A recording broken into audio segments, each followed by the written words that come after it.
Hello guys, this is Coach B with MasterChess.com, and this is the second part of the video, Rook and Pawn on the 7th rank versus Rook.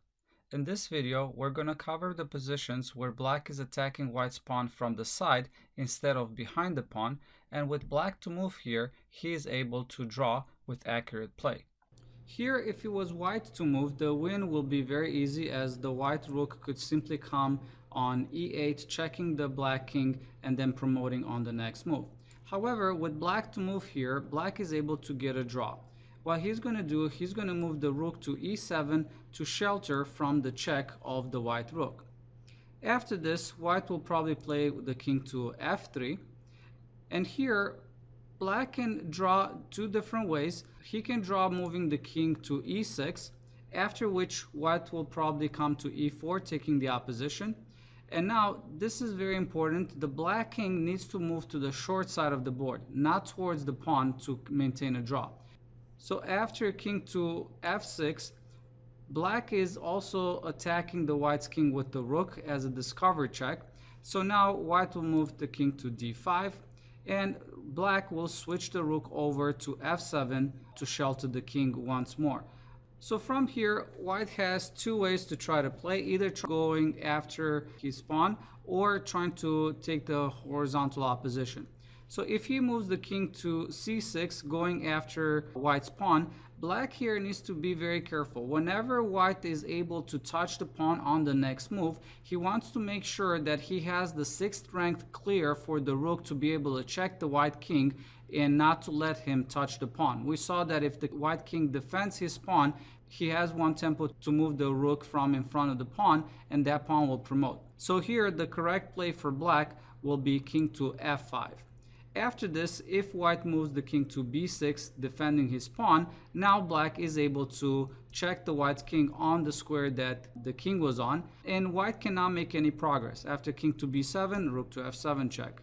King to b8, Rook to f8 check. King to b7, Rook to f7 check. King to b6, Rook f6 check.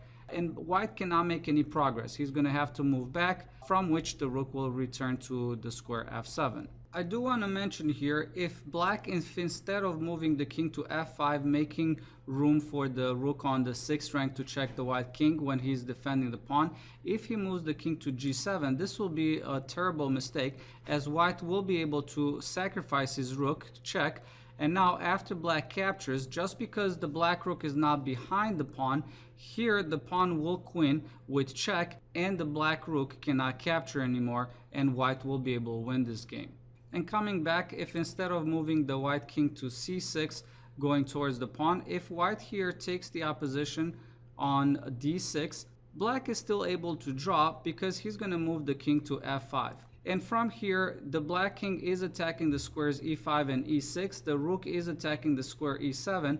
So there's like a wall that White cannot go through attacking the Rook. As long as White cannot attack Black's Rook, chasing it away from sheltering the King, Black is able to maintain a draw. And from here, there's not much that White can do. He's probably just going to go towards the pawn to defend the pawn to move the Rook away. But making room for the Rook on the 6th rank, Black is simply going to start checking the White King, and the White cannot make any progress. King to b7, Rook to f7, and we've seen everywhere where the White King will move, we're just going to check the King, not letting him defend the pawn, and then coming back to the original square and maintaining a draw.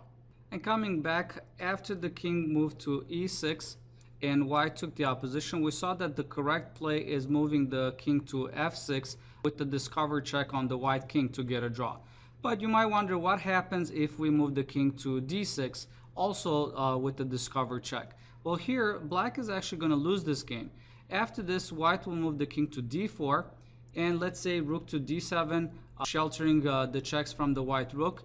After this, King to c4, and now Black cannot come to c6 with the King, as the White Rook will be able to deliver a check, and after Black moves away, he's going to promote on the next move. So the other try that Black will have, for example, Rook to c7 check, what's going to happen is that White will move the King to b5, and now the Black King cannot come and shelter from the checks on the c file. He's going to be forced either to check the King on b7, from which White will simply come, attack the Rook and defend the pawn at the same time. Defending the rook does not help, as white can simply attack the king, and after we capture, white will get the queen and we'll be able to use the queen to win the game from here. And coming back after rook to c7 check, and the king moves to b5, if instead of checking the king once more, the rook will come to shelter the black king from the checks, well, here white will be able to come to b6, defending the pawn. And now, since the 6th rank is blocked and black cannot check the white king, he is going to be able to pull out a win. After something like king to d5, the white rook just needs to move over, and after rook to d6 check, the king will just move down once more, and from which white will be able to promote the pawn and then win the game from here. If you liked my video, please subscribe and don't forget to check out my new website, masteryourchess.com, where you can learn, practice, test, and master your chess knowledge.